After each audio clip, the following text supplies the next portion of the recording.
করলাম মাওরিতে এসে অনেকদিন পরে পরে আসি, মানে 6 মাস পরে 1 বছর পরে মাওরিতে আসি।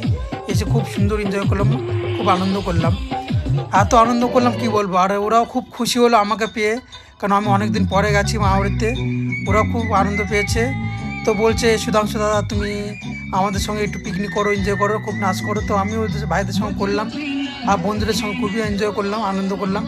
তোমরা দেখতে পাচ্ছ সব বন্ধুরা এমন আমাকে করছে, আমি কি বলবো, বন্ধুদের সঙ্গে আর না আনন্দ করে থাকতে পারলাম না। তো তোমাদেরকে এইটুকুনি দেখাচ্ছি আমাদের ভিডিও, আর মাওরি আরও ভিডিও আছে। এরপর চলে যাবো আমি দিদি বাড়িতে মাওরি পরে। তো দিদি বাড়ির ভিডিওগুলো তোমাদেরকে দেখাবো, তোমরা দেখতে থাকো। অনেক অনেক কিছু আছে, অনেক ভিডিও আছে, অনেক আছে। তা ভিডিওগুলো শীতকালেই তোলা হয়েছিল।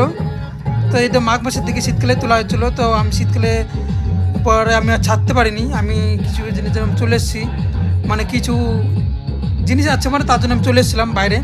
আমি এখন বাইরেই আছি, এর জন্য তখন ভিডিওগুলো পোস্ট করতে পারিনি। তো এখন আস্তে আস্তে এক একটা করে পোস্ট করছি।